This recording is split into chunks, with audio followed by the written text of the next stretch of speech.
അപ്പോൾ കാലാവസ്ഥയുമായി ബന്ധപ്പെട്ടുള്ള സമഗ്ര വിവരങ്ങളുമായി സ്വാതി രാജീവാണ് നമുക്കിപ്പോൾ ഉള്ളത്. Swathi, good morning. ഇന്ന് എങ്ങനെയാണ് കാലാവസ്ഥ?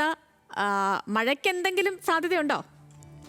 Very good morning Sethulakshmi. Good morning എന്ന് പറയുമ്പോഴും ഇന്ന് നമുക്ക് അത്ര നല്ല പ്രഭാതമല്ല, പ്രത്യേകിച്ചും ഈ ഒരു കാലാവസ്ഥ സംബന്ധമായിട്ട്. കാരണം കഴിഞ്ഞ ദിവസം ഇന്നലെ കാസർഗോഡ് സൂര്യാഘാതമേറ്റ് ഒരാളുടെ മരണം സംഭവിച്ചിരിക്കുന്നു എന്നുള്ളതാണ് ഏറ്റവും പ്രധാനപ്പെട്ട ഈ ഒരു കാലാവസ്ഥയെ സംബന്ധിച്ച് പറയാനുള്ളത്. ഇന്നത്തെ ഒരു താപനിലയാണെങ്കിലും വലിയ തരത്തിൽ കുറവൊന്നുമില്ല. നമുക്കറിയാം വേനൽക്കാലമാണ്. അതുകൊണ്ട് സംസ്ഥാനത്തെ ഇന്നത്തെ കാലാവസ്ഥ എങ്ങനെയാണ് നോക്കാം. സഹിക്കാനാകാത്ത ചൂടാണ് കഴിഞ്ഞ കുറേ ദിവസങ്ങളായി സംസ്ഥാനം അനുഭവിച്ചുകൊണ്ടിരിക്കുന്നത്. ഇന്ന് അതിൽ ചെറുതായിട്ടൊരു മാറ്റമുണ്ട്. കഴിഞ്ഞ ദിവസങ്ങളിൽ ഉയർന്ന താപനില മുന്നറിയിപ്പുണ്ടായിരുന്നു. ഇന്ന് ചില ജില്ലകൾക്ക് ആശ്വാസമുണ്ട്.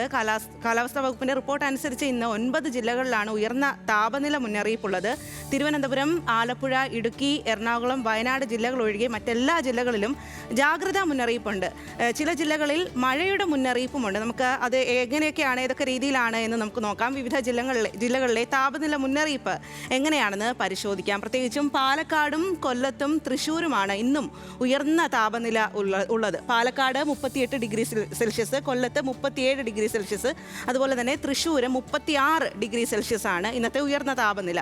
പിന്നെ കോട്ടയം, അതുപോലെ കോഴിക്കോട്, കണ്ണൂരിലും വലിയ തരത്തിലുള്ള ഒരു താപനിലയാണ് ഇന്ന് പ്രവചിക്കുന്നത്.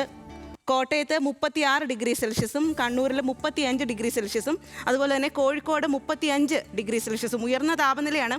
നമുക്കറിയാം, ഉയർന്ന താപനിലയുള്ളപ്പോഴുള്ള ജാഗ്രതാ നിർദ്ദേശങ്ങളും മുന്നറിയിപ്പുകളും ഒക്കെ നമ്മൾ കഴിഞ്ഞ ദിവസങ്ങളിലൊക്കെ പറയുന്നുണ്ട്. പ്രത്യേകിച്ചും പകൽ സമയത്ത് പുറത്തേക്ക് ഇറങ്ങരുത്, സൂര്യൻ്റെ രശ്മികൾ നേരിട്ട് കൊള്ളാൻ പാടില്ല, അതുപോലെ തന്നെ കുടയോ അതൊക്കെ ഉപയോഗിച്ച് വേണം ഇറങ്ങാനായിട്ട് എന്നുള്ള കാര്യങ്ങൾ അതെല്ലാം ഇന്നും അതേപടി തന്നെ പിന്തുടരണം എന്നുള്ളതാണ്. ഈ ഇന്നലെ ആ ഒരു മരണം കൂടി സംഭവിച്ചതുകൊണ്ട് പ്രത്യേകമായിട്ടുള്ള ഒരു കരുതൽ വേണം എന്നുള്ളതാണ് നമ്മൾ ഈ ഒരു സമയത്ത് ഓർക്കേണ്ടത്. പിന്നെ സേതുലക്ഷ്മി സൂചിപ്പിച്ചതുപോലെ ചെറിയൊരു ആശ്വാസമുണ്ട്. അത് 3 ജില്ലകൾക്കാണ്. തിരുവനന്തപുരം, കൊല്ലം, പത്തനംതിട്ട ജില്ലകളിൽ ഇന്ന് നേരിയ മഴയ്ക്ക് സാധ്യതയുണ്ട് എന്നുള്ളൊരു മുന്നറിയിപ്പുണ്ട്. അതായത് താഴെയുള്ള 3 ജില്ലകളിൽ. വടക്കൻ ജില്ലകളിൽ ചൂട് അതുപോലെ തന്നെ ഉണ്ടാകും. വടക്കൻ ജില്ലകളിലുള്ളവർ കുറച്ചുകൂടി ശ്രദ്ധിക്കണം എന്നുള്ളതാണ്.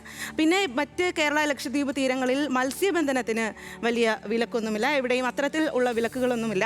എന്തായാലും പ്രധാനമായിട്ടും ചൂടുണ്ട്, അത് ശ്രദ്ധിക്കണം എന്നുള്ളതാണ് നമ്മൾ ഈ ദിവസവും പ്രത്യേകമായിട്ട് ഓർക്കേണ്ടത്. സേതു.